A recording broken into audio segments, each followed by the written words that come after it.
Baik, sekarang tentang unsur-unsur kritis dan standar-standar yang disebut kritis. Standarnya berpikir kritis, unsurnya berpikir kritis. Standar itu berarti ukurannya. Kalau sudah memenuhi standar, berarti kita sudah bisa berpikir dengan baik, dengan kritis. Kalau elemen itu unsur-unsurnya. Apa saja yang ada dalam berpikir kritis. Standarnya ada 1, 2, 3, 4, 5, 6, 7, 8. Jadi berpikir yang benar, berpikir yang baik, yang kritis itu ukurannya 8. Yang pertama, clarity. Yang kedua, akurasi. Yang ketiga, presisi. Yang keempat, relevan. Yang kelima, depth. Yang kedua, breadth. Yang keenam, yang ketujuh, logic. Dan yang kedelapan, fairness. Jadi berpikir kritis itu berpikir yang jelas. Jadi bukan berpikir yang jelimet, ruwet, jelas. Jadi orang mendengar langsung paham. Orang mendengar langsung mengerti, itu jelas. Bukan mikir yang berputar-putar. Biasanya kadang-kadang ada orang itu pinternya luar biasa, tapi kalau ngomong tidak jelas. Atau sebenarnya dia bisa sih ngomong to the point, maksudnya apa jelas, tapi dia ingin memamerkan kepintarannya. Jadi akhirnya bulet. Yo hasilnya memang orang kagum dengan logika yang dia sampaikan, dengan kecerdasan yang dia tunjukkan. Yo titik akhirnya hanya kagum saja, tapi tidak ada masalah yang selesai. Harusnya ya berpikir yang jelas itu nanti membuahkan problem solving. Ada masalah-masalah yang terselesaikan. Nah, ciri pertamanya adalah jelas, clarity. Ciri kedua, akurasi. Akurasi ini ketepatan. Mau ngomong A, ya memang benar yang diungkapkan tentang A. Mau ngomong B, ya benar yang diungkapkan tentang B. Itu namanya akurat. Jadi selain jelas juga akurat. Tidak muter-muter ngalor ngidul, to the point, apa adanya dan pas. Nah, itu akurat namanya. Terus yang ketiga, presisi. Kalau presisi ini menyeluruh, semuanya kena. Jadi tidak yang harus masuk, masuk. Yang harus tidak masuk, sudah tidak masuk. Itu namanya presisi. Jadi ada clarity, ada akurasi, ada presisi. Yang harusnya dibahas, dibahas. Tidak ada yang ketinggalan. Yang tidak perlu dibahas, tidak harus dimasukkan. Biasanya kalau tidak jelas, tidak akurat, itu cenderung tidak presisi. Kalau orang ngomongnya bulet aja, kemungkinan dia ngalor ngidul kemana-mana, tidak presisi. Yang tidak harus dibahas, dibahas. Yang harus dibahas malah tidak terbahas. Kalau tidak akurat juga pastinya tidak presisi. Karena kalau tidak akurat ya melebar kemana-mana.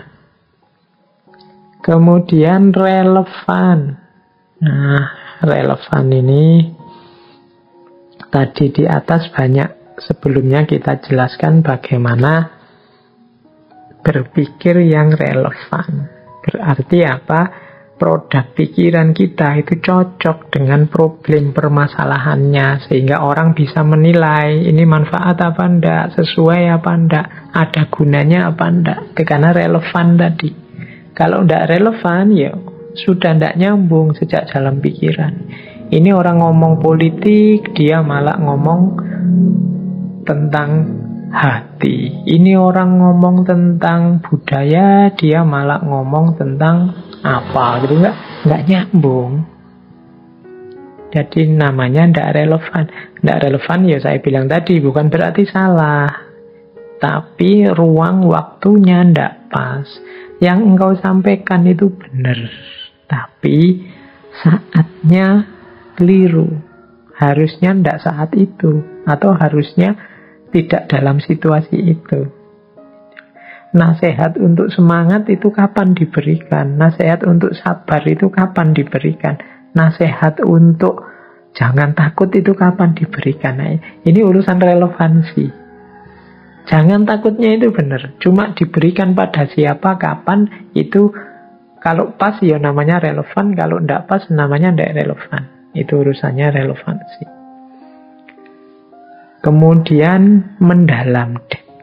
Jadi mendalam itu ya ndak sekedar melihat tampilannya saja, tapi masuk ke dalam. Itu berpikir kritis itu berarti mendalam. Iya sih, kalau dari luar sih kelihatan senyum-senyum. Coba diwawancara lebih jauh, kira-kira apa memang dia bahagia, atau senyumnya senyum putus asa. Nah ini tidak bisa disimpulkan dari senyumnya, harus diteliti sampai dalam. Kelihatannya sih masyarakat di desa saya ini rukun-rukun saja, tapi kemarin ada masalah kecil saja kok terus meledak begitu ya. Jangan-jangan yang tampak selama ini hanya tampilan luarnya saja, yang dalamnya sebenarnya tidak rukun. Nah itu deh. Jadi menganalisis sampai dalam, tidak sekedar melihat tampilannya saja.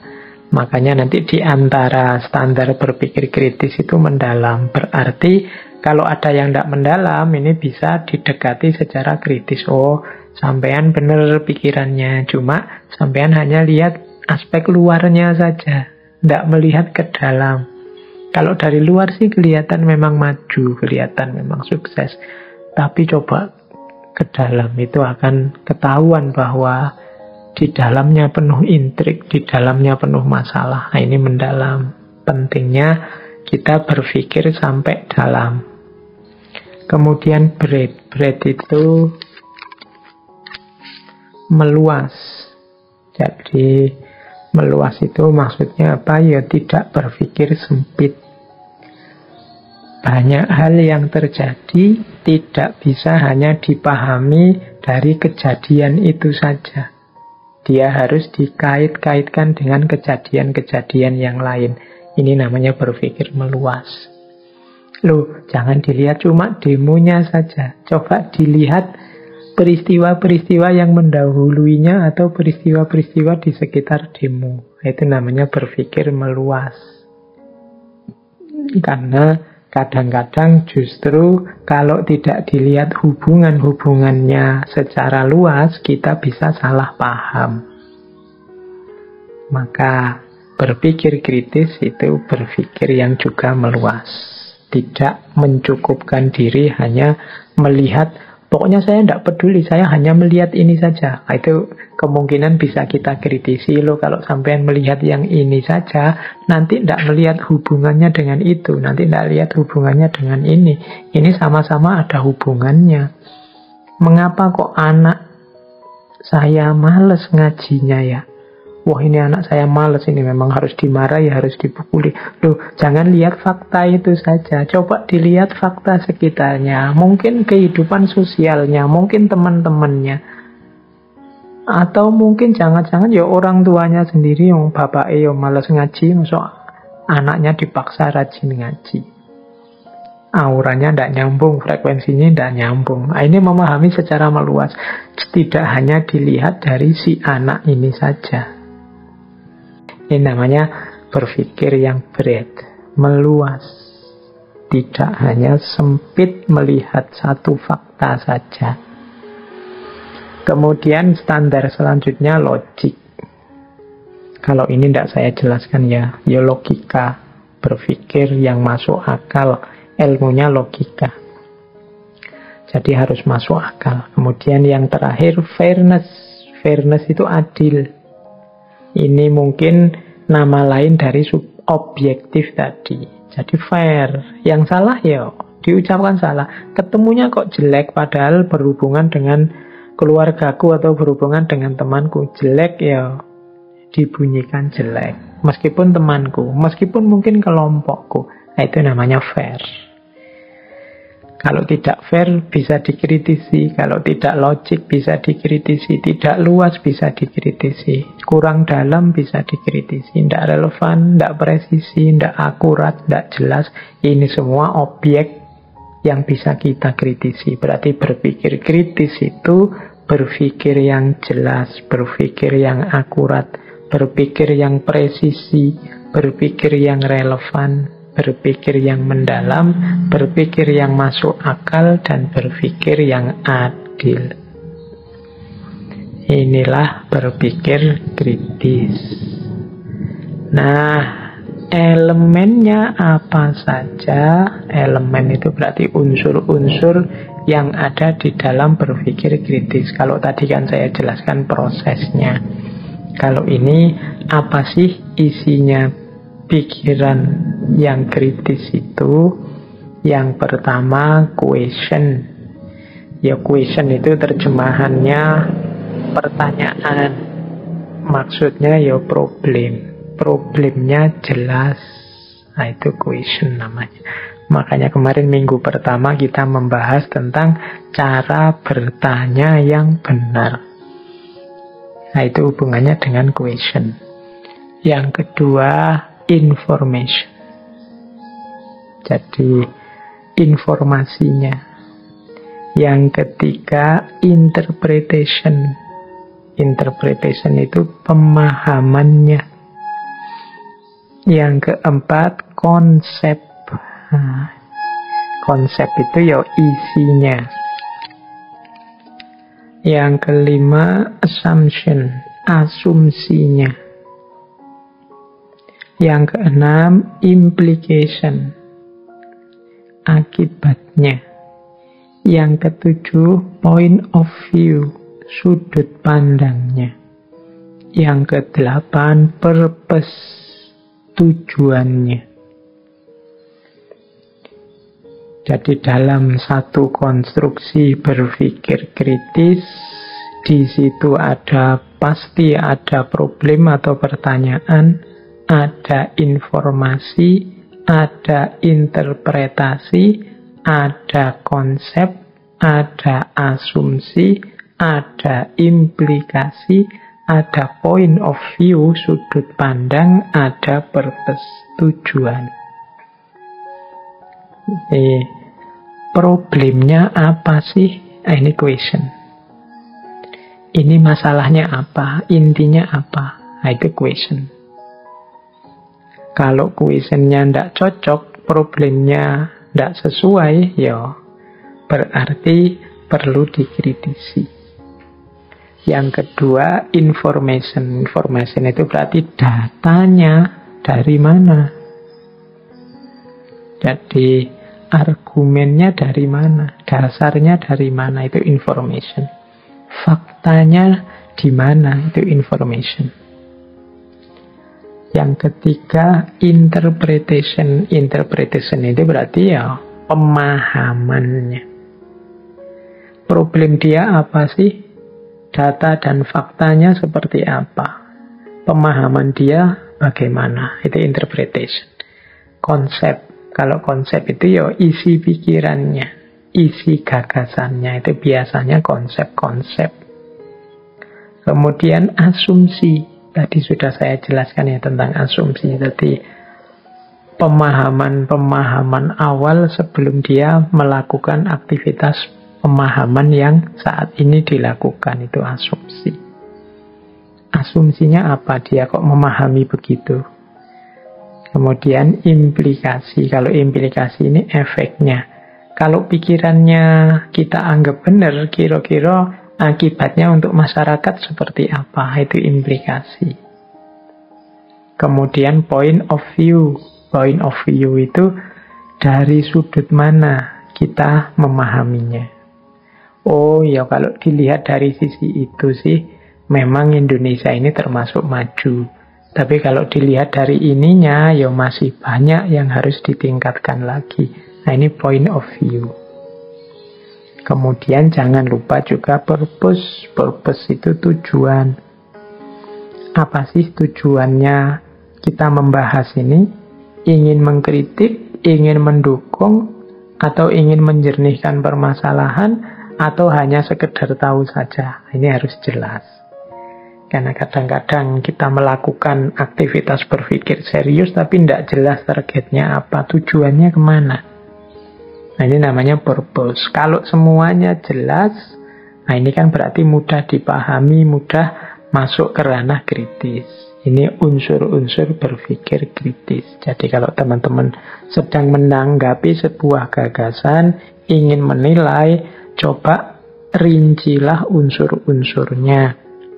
Question, information, interpretation, concept, assumption, implication, point of view, dan purpose.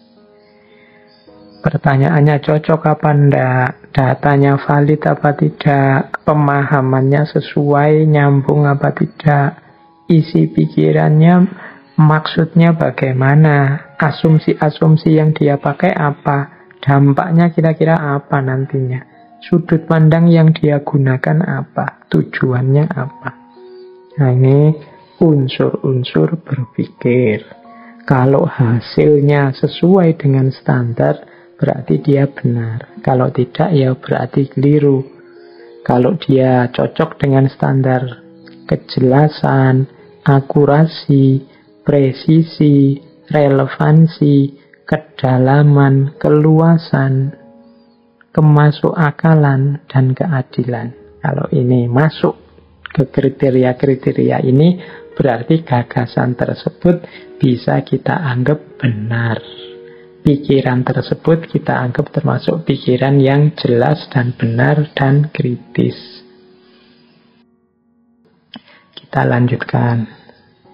Nah, ada beberapa perilaku atau sikap yang harus kita hidupkan saat kita melakukan aktivitas berpikir kritis. Ini seperti dialog kemarin ya, saya bagi 3. Perilaku kritis sebelum berpikir, perilaku kritis saat kita berpikir, dan perilaku kritis setelah kita berpikir. Nah, sebelum berpikir, ini semoga kita bisa menghidupkan perilaku-perilaku yang positif ini. Jadi sebelum berpikir itu maksudnya ya sebelum kita masuk ke ranah berpikir kritis. Yang pertama apa? Terbuka. Openness. Terbuka itu berarti kita mau menerima masukan, menerima data dari mana saja. Jadi menggali informasi seluas mungkin. Kadang-kadang kita menyampaikan cara berpikir mbok kita ini yang terbuka, yang inklusif itu. Kalau diucapkan enteng, tapi begitu dijalani prakteknya agak susah. Apalagi keterbukaan terhadap orang atau kelompok orang yang kita benci. Itu biasanya kita sudah sama sekali mata dan telinga kita tertutup. Jadi pokoknya kalau dari dia atau tentang dia pasti salah dan jelek.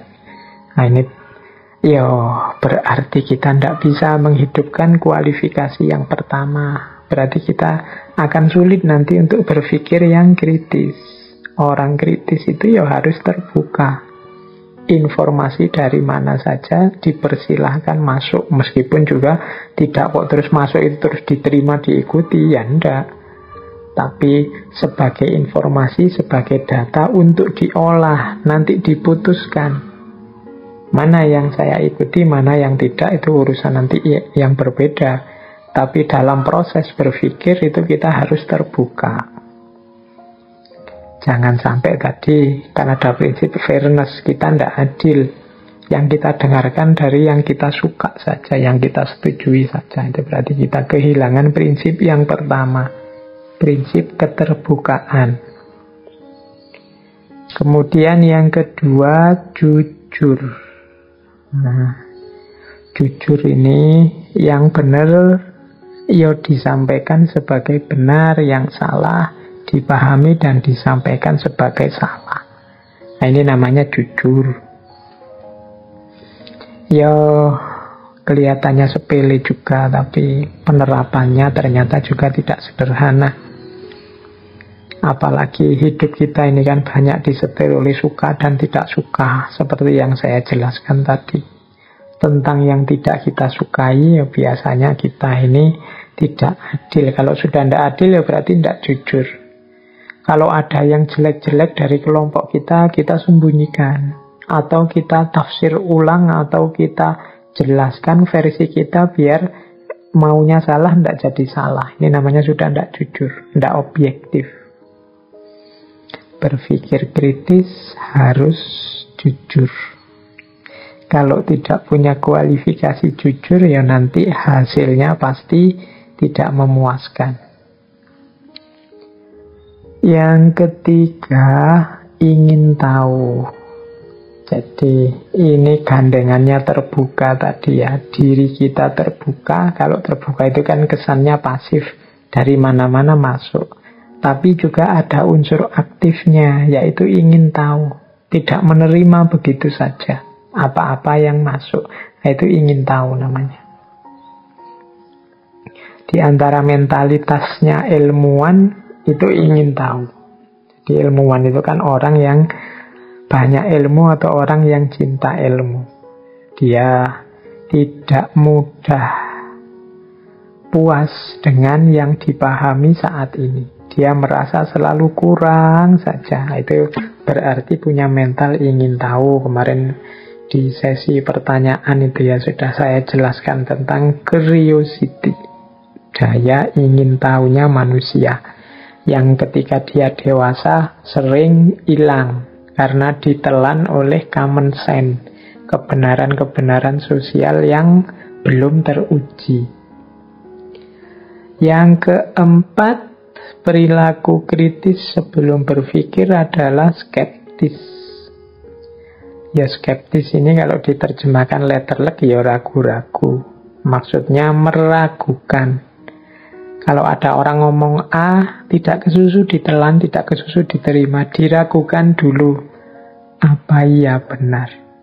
Loh ini ada dalil Al-Qur'annya ya. Iya sih saya tahu ada ayatnya, tapi apa pemahaman ayat itu harus begitu?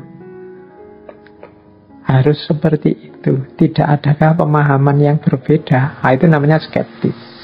Jadi saya percaya sih Al-Quran itu pasti baik, pasti benar. Tapi engkau kan manusia. Kadang-kadang juga ada khilafnya, ada kelirunya. Makanya tidak kesusu saya terima, saya uji dulu. Nah ini namanya perilaku skeptis. Ya memang rasanya menjengkelkan kalau ada orang skeptis itu. Kita ngomong apa dia tidak percaya. Kita menyampaikan apa dia ingin menguji kebenarannya dulu. Tapi kalau tidak ada sikap skeptis, nanti kita bisa mudah tertipu, mudah tertelan berita-berita palsu. Mengapa hari ini merajalela, banyak terjadi hoax, berita palsu, yang padahal bohong tapi kok viral? Ya karena jangan-jangan kita sudah kehilangan perilaku skeptik. Jadi perilaku yang tidak mudah percaya begitu saja tentang sesuatu. Oke, jadi perilaku kritis yang keempat, skeptik. Perilaku kritis yang kelima itu optimis. Jadi optimis itu, ya saya sekarang belum tahu, tapi saya akan berusaha. Pada saatnya saya akan ketemu kebenaran, itu optimis. Ya saya masih skeptis ini, masih ragu-ragu dengan kebenarannya. Akan saya kejar. Pasti ketemu apakah ini berita benar apa berita palsu. Ini berarti sikap optimis. Percaya diri. yakin bahwa aku mampu dengan usaha yang maksimal untuk menemukan kebenaran. Nah, ini sikap optimis, jangan pesimis. Kalau pesimis itu biasanya tidak percaya diri. Wah, apalah saya ini Pak, mungkin saya ya tidak mampu. Pingin sih Pak, sebenarnya saya itu tidak termakan hoax, saya tidak ikut-ikutan viral-viralan, tapi ya gimana lagi lah Pak, situasinya hari ini seperti ini. Itu mental pesimis namanya. Percayalah, kalian pasti bisa kalau mau. Kalian pasti mampu kalau memang niat. Jadi optimislah untuk bisa menemukan kebenaran. Ya kalau tidak optimis, kamu pastinya males untuk berpikir kritis. Jadi tetaplah optimis. Kemudian selain optimis adalah berani. Jadi berani ini kalau di situ saya tulis diutamakan berani kalau memang salah. Yang kalau pakai peribahasa sih berani karena benar, takut karena salah. Cuma yang dimaksud di sini berani untuk menanggung resiko salah. Biasanya orang itu kalau tidak berani salah, itu kan tidak berani ngapa-ngapain. Mau sih Pak ke sana, tapi nanti kalau keliru gimana? Pingin sih Pak nulis, tapi nanti kalau diketawain orang gimana? Akhirnya tidak jadi nulis. Ini bukan karakter pemberani. Pemikir kritis itu berani. Jadi tidak sekedar pasrah saja mengikuti pikiran orang lain, dia juga berani untuk melakukan analisis, melakukan evaluasi, membangun gagasannya sendiri. Nah nanti kalau salah gimana? Ya kalau salah diluruskan. Pasti banyak orang yang bersedia meluruskan. Jangan minder. Kadang-kadang kita itu sebenarnya tahu, tapi tidak mau tampil karena tidak percaya diri. Karena pesimis dan tidak berani. Ini kalau saya sambung dengan teorinya Imam Ghazali yang tadi saya sebut di depan, yang seperti ini itu adalah orang yang tidak tahu kalau dia itu sebenarnya tahu. Jadi orang ini tidak sadar, kamu itu sudah pintar, kamu itu sudah mampu, kamu itu sudah ngerti. Tapi karena engkau tidak percaya diri, karena engkau pesimis, akhirnya engkau tidak berani melakukan hal-hal yang positif, yang konstruktif, yang manfaat untuk umat dan masyarakat sekelilingmu. Beranilah. Kalau versinya Imam Ghazali, menghadapi orang semacam ini itu seperti orang tidur. Orang tidur berarti apa? Bangunkanlah. Sadarkanlah dia bahwa dia mampu. Sampean itu hebat kok. Ilmumu sudah tinggi, wong sudah ikut ngaji filsafat berapa ratus sesi. Kalian sudah mampu. Tinggal beranilah dan optimislah. Nah ini perilaku berpikir yang tergolong kritis. Dan yang terakhir, kalau ini pastinya ya, sabar dan tangguh. Jadi tekun, telaten. Ya memang kadang dalam proses berpikir yang kritis itu ada jatuh bangunnya. Jadi ada kalanya kita berhasil menemukan kebenaran, ada kalanya tidak ketemu-ketemu sampai kita capek, sampai dipending, sampai wah. Tapi kita tetap harus sabar dan tangguh. Sebagaimana saya sebut tadi, kebenaran ini fitrah. Fitrah kita adalah hidup dalam kebenaran. Kita tidak akan betah hidup dalam kesalahan. Maka kita harus sabar dan tekun mengejar kebenaran. Ya, jadi itu perilaku-perilaku kritis yang harus kita hidupkan sebelum berpikir. Selanjutnya,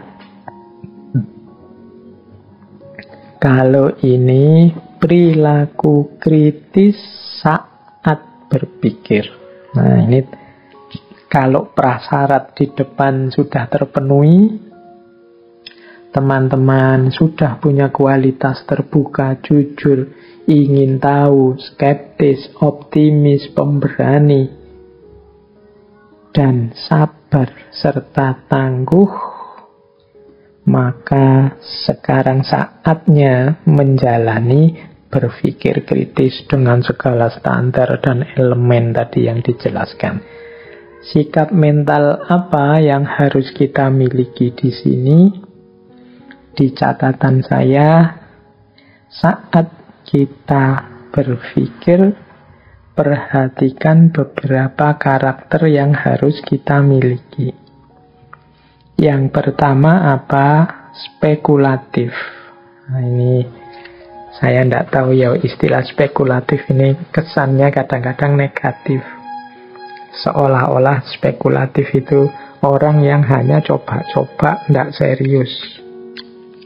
Ya, padahal yang dimaksud di situ spekulatif itu mungkin dekat dengan yang namanya daya pertimbangan, yaitu kemampuan menampilkan alternatif-alternatif jawaban yang mungkin untuk menyelesaikan masalah. Itu namanya spekulatif. Jadi kalau ada masalah A, oh ini mungkin jawabannya B. Mungkin juga jawabannya C. Jadi kemungkinan jawabannya ini ada 3 apa 4. Kalau jawaban A, kelebihannya ini, kekurangannya ini. Kalau jawabannya B, kelebihannya itu, kekurangannya itu.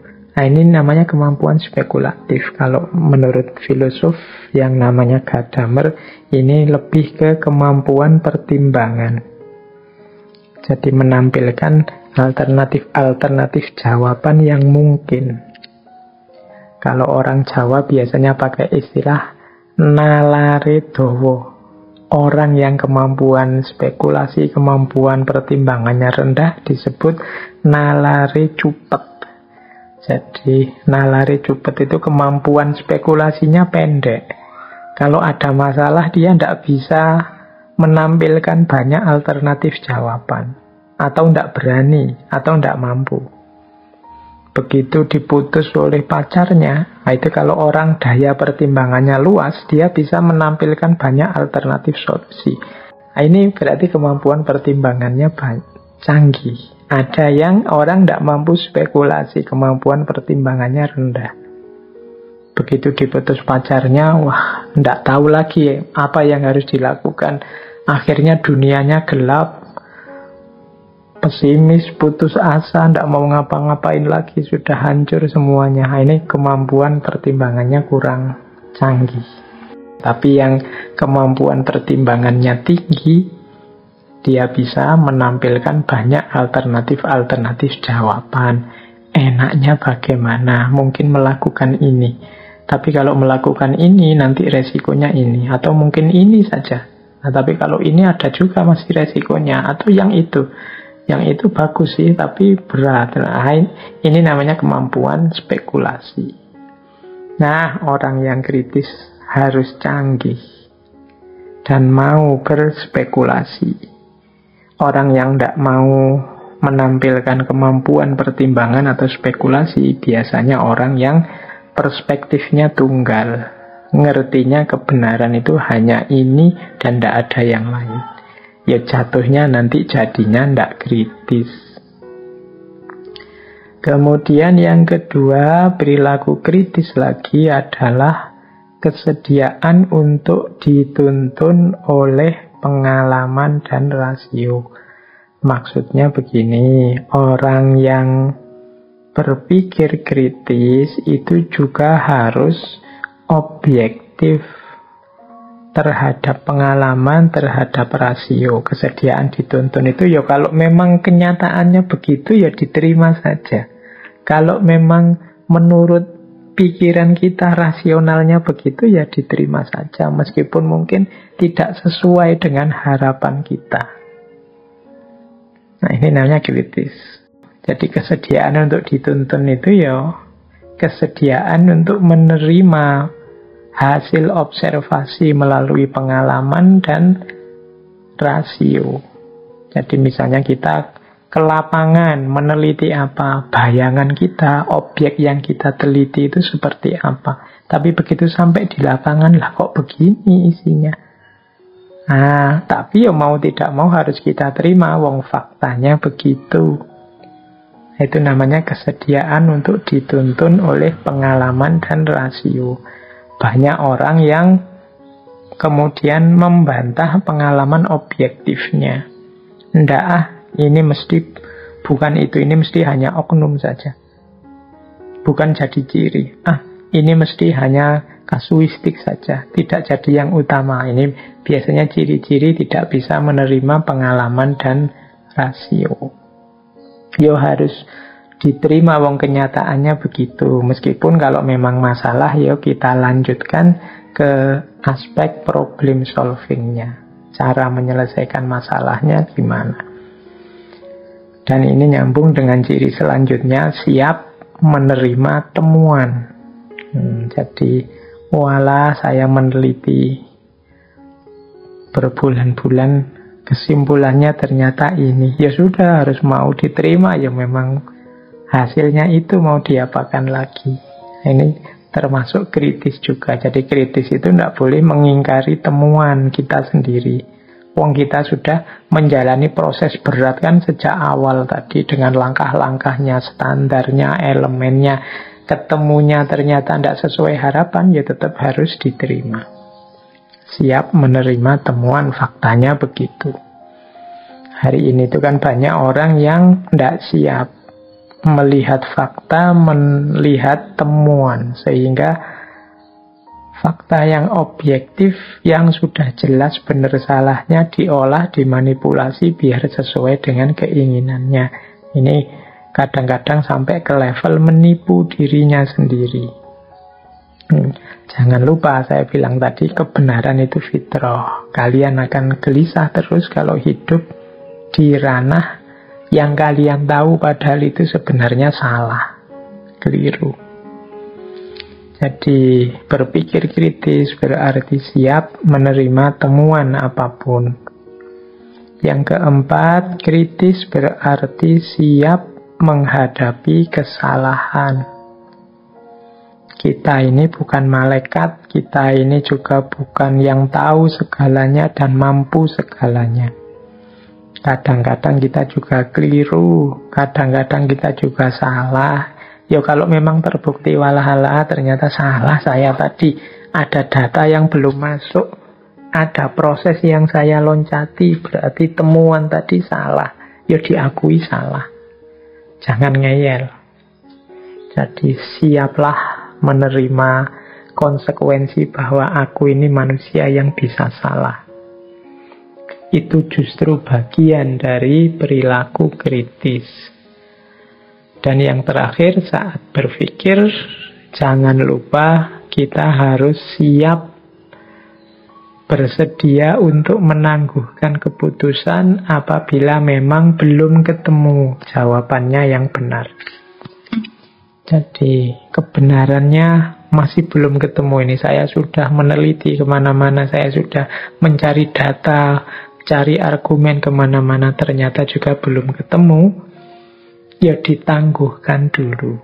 Ditangguhkan itu berarti ya masih dalam proses, masih harus disabari. Jangan ngarang, jangan nekat. Jadi siap menangguhkan keputusan. Ditunggu dulu sampai memang benar-benar ketemu hasilnya. Tidak boleh ngawur. Kalau ngawur karena urusan kebenaran. Kalau diawur nanti malah merusak semuanya. Oke, jadi ada 5 perilaku yang harus kita hidupkan saat kita berpikir. Yang pertama spekulatif. Yang kedua siap dituntun oleh pengalaman dan rasio.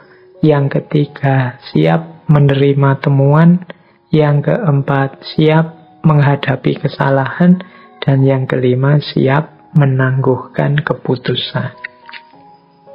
Yang terakhir, saat kita selesai sudah menemukan kebenaran, ada 2 perilaku yang harus kita hidupkan. Yang pertama adalah toleran, dan yang kedua adalah tentativity. Toleran itu berarti kesadaran bahwa sangat mungkin orang lain menemukan kebenaran yang tidak sama dengan yang saat ini aku temukan. dan tetap aku hargai temuannya, hasil jerih payahnya.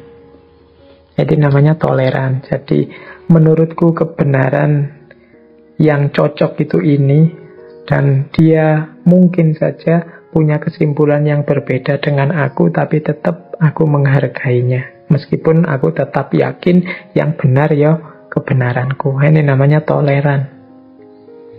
Jadi orang yang tidak mampu toleran itu nanti biasanya yang dikembangkan perilaku konflik. Jadi toleransi ini mempertimbangkan situasi yang beragam, kondisi yang tidak sama, pemahaman yang berbeda antar manusia. Yang kedua, tentatif.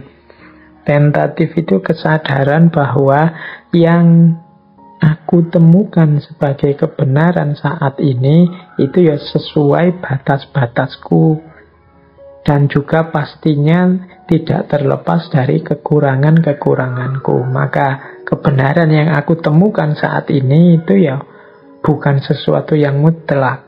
Saya yakini hari ini yang benar ini, tapi kalau besok ada fakta baru, data baru, argumen baru, dalil baru yang lebih kuat, ya saya ikut yang lebih benar dengan argumen yang lebih kuat.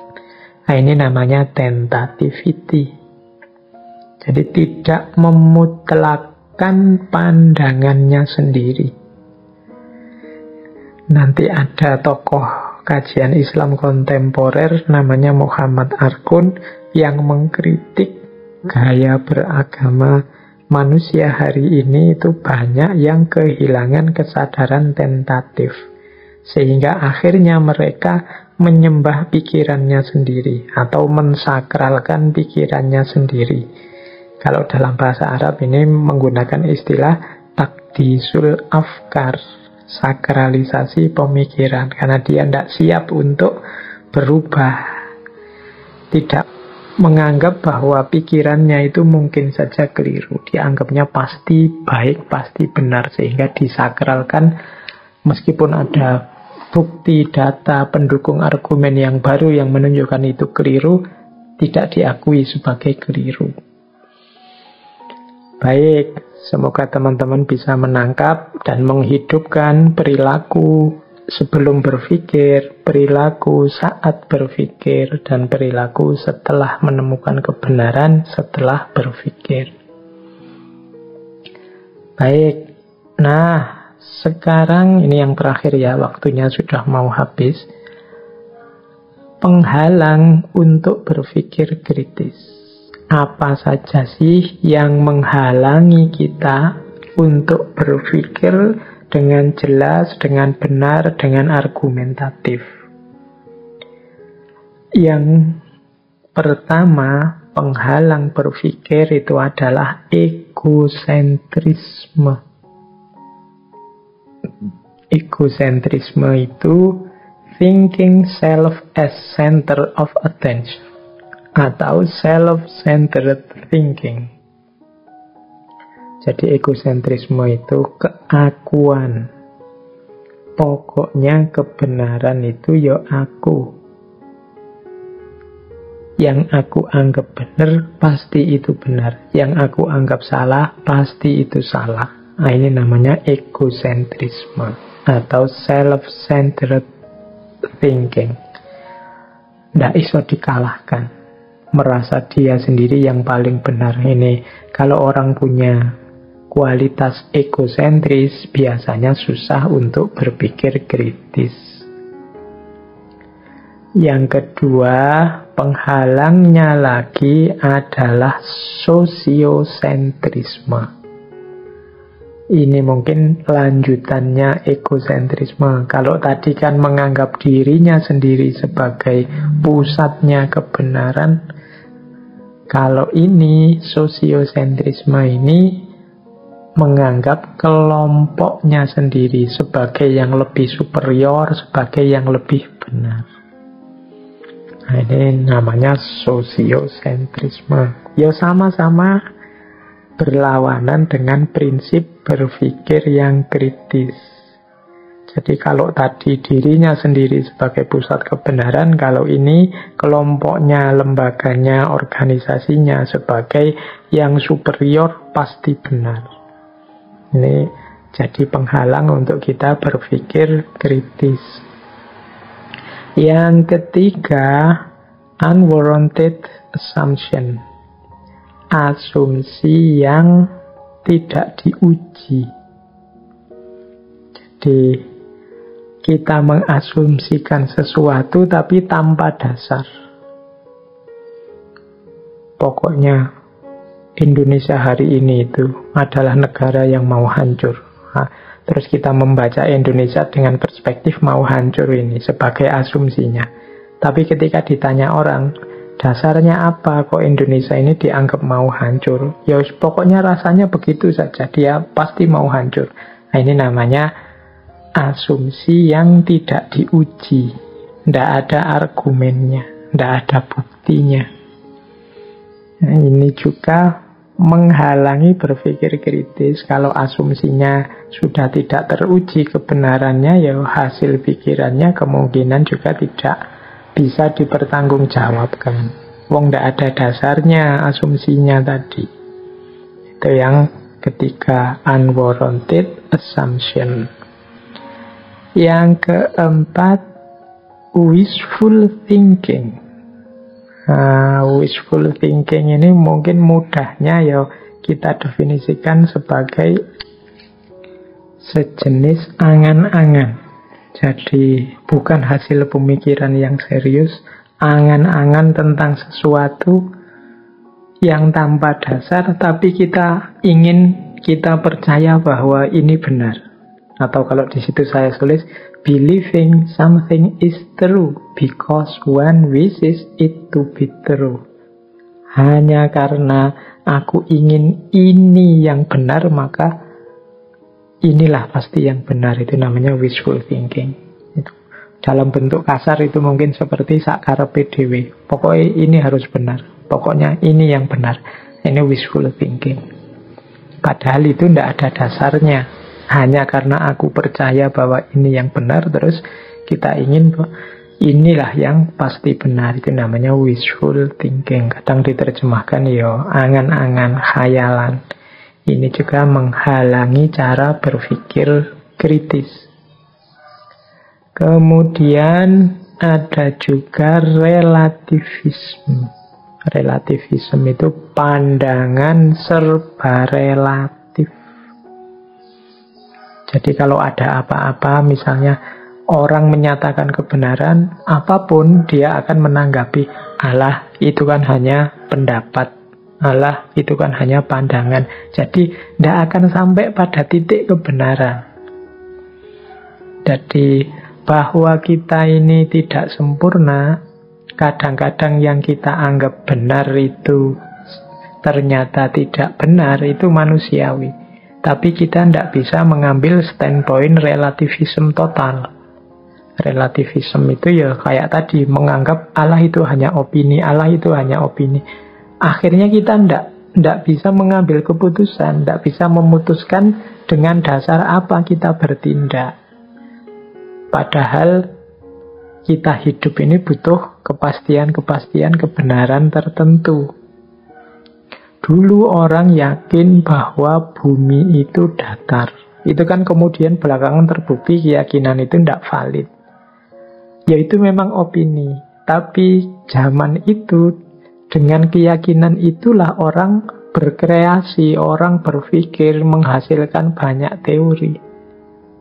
Jadi, meskipun ternyata sandarannya tidak valid, tapi dia sudah punya sandaran untuk bertindak, untuk berpikir. Kalau relativisme ini, khawatirnya ya kita akhirnya tidak berpikir apa-apa, tidak memutuskan apa-apa, tidak punya pijakan apapun untuk hidup.